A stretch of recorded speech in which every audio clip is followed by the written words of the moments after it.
Hello everyone, आजको दिन अझै कार्यक्रममा बित्यो। मैले कार्यक्रम सञ्चालन गरेको थिएँ। एकदमै गाह्रो भयो, घाँटी सुकेको छ, दुखेको छ र पनि यो कार्यक्रम गरेँ मैले।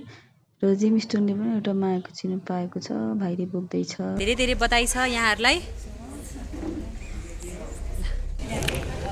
आज हामी यहाँ सुचेन्द्र स्मृति प्रतिष्ठानद्वारा आयोजित रक्तदान कार्यक्रममा चाहिँ यहाँ निःशुल्क स्वास्थ्य शिविर पनि भएको छ र मेरो घाँटीमा केही समस्या आएको थियो। ठ्याक्क मैले यहाँ चेक पनि गराएँ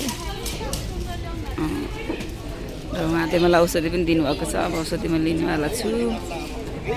आज मैले यस कार्यक्रम होस्ट पनि गरेको छु र यति धेरै गाह्रो भएको छ यो घाँटी दुखेर, र पनि आफूले लिएको जिम्मेवारी पुरा गरेँ। यहाँ चाहिँ आज कति रमाइलो एउटा के भयो भने एकजना म्याम हुन्छ कि यहाँ उहाँ हुनुहुन्छ रामदेवी श्रेष्ठ भन्ने, उहाँले एकचोटि 112 चोटि दिनुभएको। उहाँ शतक रक्तदाता हुनुहुँदो रहेछ र यहाँ ठ्याक्कै उहाँ कुरा गर्दै हुन्छ। हेरौँ न, उहाँको एकदम मोटिभेसनल कुराले पनि म इन्सपायर भएर कि आज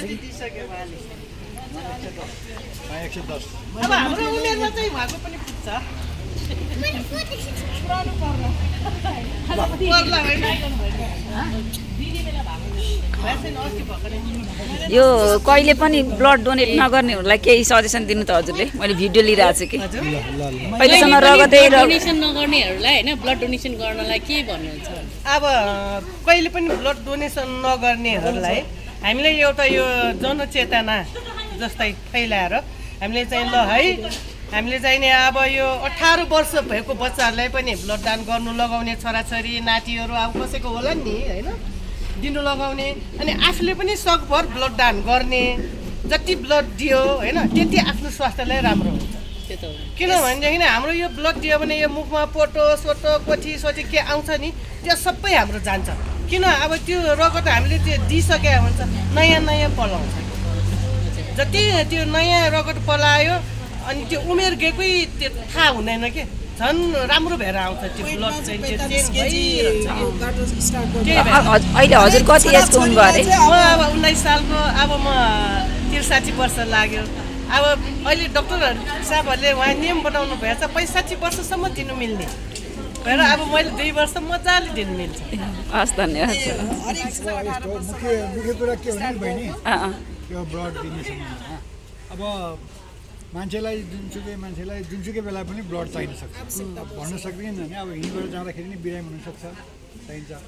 अब कसैले पनि दिएन भनेदेखि त त्यो बिरामीलाई कसरी चाहिँ उपचार गर्ने? ल कोही मान्छेले दिएन अरे अनि उहाँलाई नै पऱ्यो भने कसले दिने त? त्यस कारणले किनेर पाइने कुरा होइन, फ्याक्ट्रीमा पनि बन्दैन, त्यो त मान्छेकै ब्लड हो। अनि त्यसले गर्दाखेरि फेरि अर्को कुरा भनेको के भने यो ब्लड दिएर केही पनि हुँदैन। जस्तो कि हामीसँग एक्स्ट्रा ब्लड मध्ये नै अलिकति दिने हो, एक्स्ट्रा भएको मध्येबाट पनि अलिअलि मात्रै दिने हो।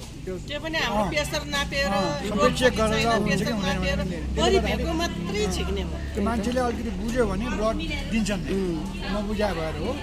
अर्को कुरा भनेको अब हामी सबैले सकेको बेलामा चाहिँ ब्लड दिएर एउटा भनौँ न घरको ट्याङ्की जस्तो, ट्याङ्कीको पानी फुल भयो भने जहाँ युज गर्नु पनि सहिलो भयो भने हामी सबैले मिलेर त्यो ट्याङ्की चाहिँ ब्लडको ट्याङ्की, रुबी ट्याङ्की भरि बनायो भने जसलाई चाहिए पनि गएर सहिलो भयो नि त लिनलाई। त्यो सबै हामी यसैमा लागेर हामी सबैजना मिलेर यही प्रयास गर्छौँ। यसरी नै आजको मेरो दिन बितेको छ। भिडियो अन्तिमसम्म हेरिदिनु भयो यसको लागि धन्यवाद। घाँटीमा प्रब्लम हुँदै पनि यो धुन्द्रे स्वर पनि तपाईँहरूको अगाडि चाहिँ राखेको छु। हेरेर प्रतिक्रिया दिनुहोला र मेरो रेसमिस होराइजन सब्सक्राइब गरिदिनुहोला। धन्यवाद।